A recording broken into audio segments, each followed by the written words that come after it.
Hi and welcome to today's CIMA video where we're looking, as you can see on the screen, at McGregor's theory X and Y. Now this should be particularly relevant for you students out there who are studying for your CIMA E2 exam.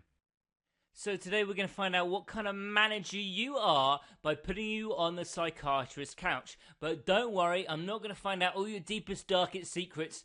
McGregor himself was a psychiatrist, and I think this comes through in his thoughts.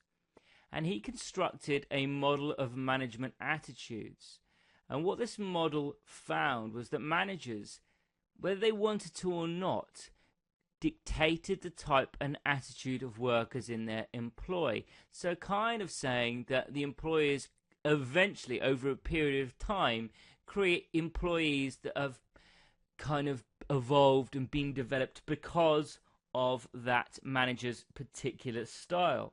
In fact, we've got a quote here from McGregor saying, "The theoretical assumptions management hold about controlling its human resources determine the whole character of the enterprise," which is basically what I've just said, that McGregor's saying that the managers have the ability to change the psychology of their employees. Now, McGregor then said there were two types of manager, X and Y. Now, the theory X manager is founded upon the assumption of the mediocrity of the masses.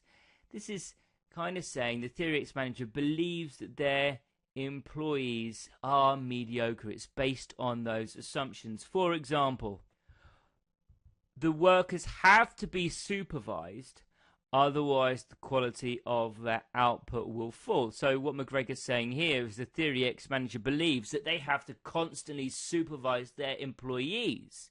If they don't, their employees are not capable of self-work. That also workers respect authority. Well, I think that goes without any further clarification.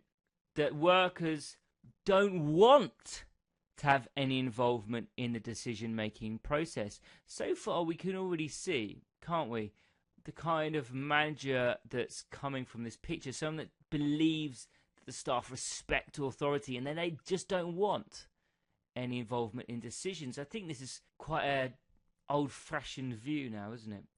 The theory X manager also believes that the staff are only motivated by money. Not money is a motivating factor, but are only motivated by money, not by work satisfaction, not by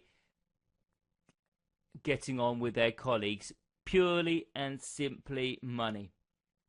Another assumption the theory X manager makes is that workers wish to remain faceless, that they don't want to be known by the management. And you can see how that fits in, to the supervision being necessary, to the respecting of authority.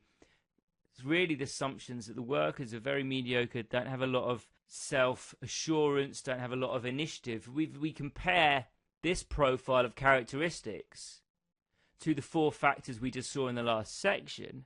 Well, they couldn't be further apart, could they? And the final of the theory X manager is that actually workers have very little ambition and they want to remain one of the boys, that they don't want to separate themselves from their colleagues. Now, I think this is not difficult to understand, that a theory X managers are likely to be autocratic managers. They set tasks, they control, and they dictate operations. So there we go, that's the theory X manager. But of course, as we can see, McGregor said there were two types of manager, and the theory Y manager takes the opposite view. Whereas the theory X manager based their assumptions on mediocrity of the workforce, theory Y manager bases their assumptions on positive assumptions about the employees. For instance, workers aren't purely motivated by money. It's not just financial satisfaction in the job that keeps them turning up on it every day. They want to be stimulated by other aspects and facets of their job.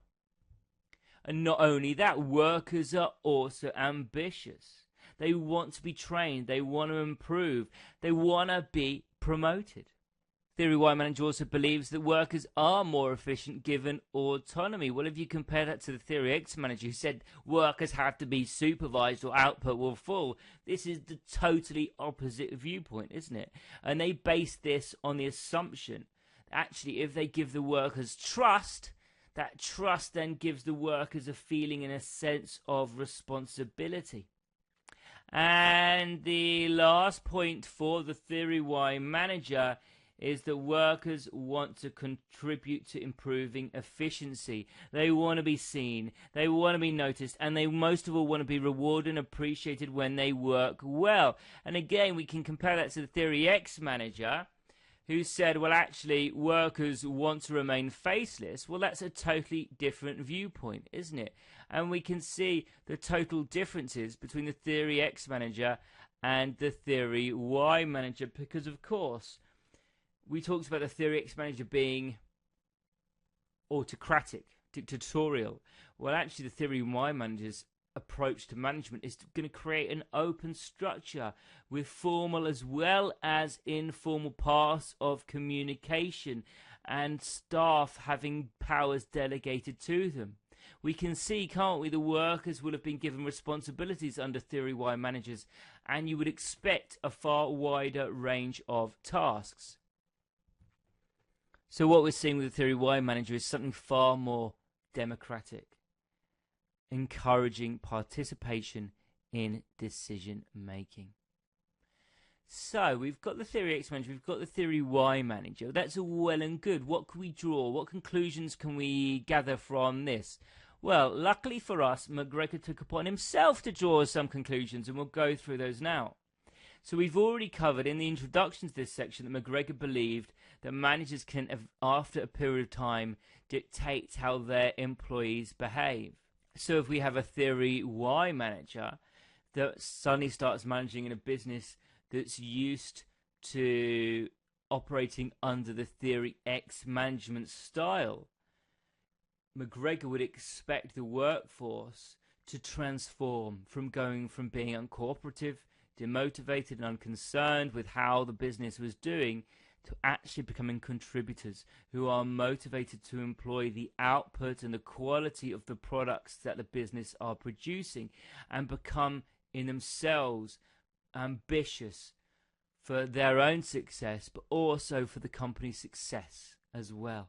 And so I don't think it's hard to believe that McGregor also believed the Theory Y management style is suitable for most businesses as he considered it the most motivating.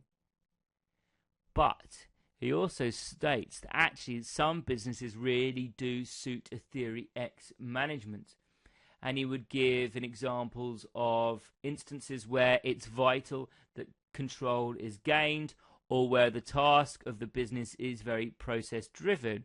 If we think about Joe's factory, actually, although we've just seen the Theory X management style in quite a negative light, it might be a really good approach for Joe, because Joe doesn't really want his staff to have too much autonomy because he's trying to produce a standardized product at a cheap a price as possible. And so the formal approach with strict processes may be the most suitable style for him. But however, Joe might have to alter his style slightly when he's dealing with his supervisors like Bob, as well as his other staff like the financial controllers, because then he may want to motivate them. He want them to become more responsible, so then he might adopt a more Theory Y style. So there we go, that's McGregor's Theory X and Y. Hopefully this has helped you work out what kind of manager you want to be, and if it hasn't done that, hopefully at least it's given you all the information you need to be able to use McGregor's Theory X and Y for your CIMA exams. And if you want more short, informative videos like this, be sure to subscribe to our YouTube channel. Thank you very much.